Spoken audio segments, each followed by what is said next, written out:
إنك حميد مجيد اللهم بارك على محمد وعلى آل محمد كما باركت على إبراهيم وعلى آل إبراهيم إنك حميد مجيد اللہ رب العزت نے ہمیں پیدا فرما کے دنیا میں بھیجا ہے اور اللہ رب العزت نے ہمیں فضول پیدا نہیں فرمایا بلکہ ایک مقصد کے تحت ہماری پیدائش ہوئی ہے۔ اس پیدائش کا مقصد کیا ہے؟ اللہ رب العزت نے قرآن کریم میں ارشاد فرمایا وَمَا خَلَقْتُ الْجِنَّ وَالْإِنسَ إِلَّا لِيَعْبُدُونِ، تو میں نے جنات اور انسانوں کو اس لیے پیدا کیا کہ وہ میری یعنی اللہ کی عبادت کریں۔ اللہ رب العزت کی عبادت کا مطلب کیا ہے؟ ہر موقع پر جو اللہ کا حکم ہے اس کو مانا جائے اور اس پہ عمل کیا جائے۔ اگر کوئی انسان اللہ کے حکم کو نہیں مانتا تو وہ مسلمان نہیں، کافر ہے۔ اگر اللہ کے حکم کو مانتا ہے اور عمل نہیں کرتا یہ مسلمان ہے اور فاسق ہے۔ تو نہ ماننے سے انسان کافر ہو جاتا ہے اور مان کر عمل نہ کرنے سے فاسق ہو جاتا ہے۔ اللہ ہمیں ایمان کی دولت بھی عطا فرمائے، اللہ ہمیں تقوی کی دولت بھی عطا فرمائے۔ جب انسان مان لے تو پھر مومن بنتا ہے اور جب عمل کرے تو متقی بنتا ہے۔ صرف کفر سے بچنا ضروری نہیں بلکہ کفر کے ساتھ فسق سے بچنا بھی ضروری ہے۔ مومن ہونا کافی نہیں، مومن کے ساتھ متقی ہونا بھی ضروری ہے۔ تو دو باتیں بالکل الگ الگ ہیں اور دونوں میں فرق بھی کرنا چاہیے۔ ایک انسان نماز کو نہیں مانتا وہ کافر ہے، اگر نماز کو مانتا ہے نہیں پڑھتا تو وہ فاسق ہے۔ کافر کی مغفرت نہیں ہوگی، ہاں البتہ فاسق کی مغفرت ہوگی۔ آدمی جتنا بڑا مجرم ہو، جتنا بڑا گناہ گار ہو، اگر وہ وفات پا جائے اس کی نماز جنازہ پڑھنی چاہیے، اور اگر کافر چھوٹے سے چھوٹا بھی ہو اس کی نماز جنازہ نہیں پڑھنی چاہیے اور شرکت نہیں کرنی چاہیے۔ اس کی وجہ اس لیے کہ مسلمان جب بھی کسی کا جنازہ پڑھتا ہے ہم جنازے میں دعا مانگتے ہیں، اللہم اغفر لحینا ومیتنا وشاہدنا وغائبنا وصغیرنا وکبیرنا وذکرنا وانثانا۔ ہم اللہ سے دعا مانگتے ہیں کہ اللہ اس کو معاف فرما دے۔ تو معافی کی دعا اس کے لیے مانگیں گے جس کے لیے معافی کا وعدہ یا توقع ہو۔ تو جس کے لیے معافی کی توقع ہے اس کی معافی کیا مانگنی ہے؟ حضور اکرم صلی اللہ علیہ وسلم کے دور میں منافقین کا سردار تھا عبداللہ بن ابی بن سلول، مر گیا۔ حضور اکرم صلی اللہ علیہ وسلم پر اس کے بعد احسانات بھی تھے۔ اس نے کسی موقع پر قمیص دی تھی رسول اللہ صلی اللہ علیہ وسلم کے چچا حضرت عباس کو، جب جنگ بدر میں وہ قیدی بن کر آئے ان کا قد بڑا تھا اور قمیص ان کو کسی کی پوری نہیں آتی، اس عبداللہ منافق کی قمیص ان کو دی۔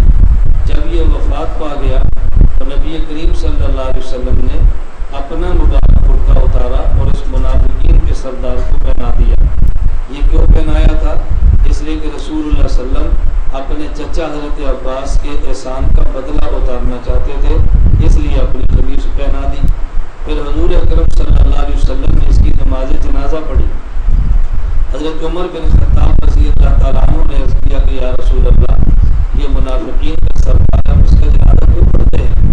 اللہ کے نبی صلی اللہ علیہ وسلم فرمانے لگے قرآن کریم میں تستغفر لهم 70، اگر 70 مرتبہ اس کے لیے معافی کی دعا مانگو ہم بھی معافی کریں گے، اور میں 70 سے بھی زیادہ مرتبہ دعا مانگوں گا تاکہ اللہ معاف کر دے۔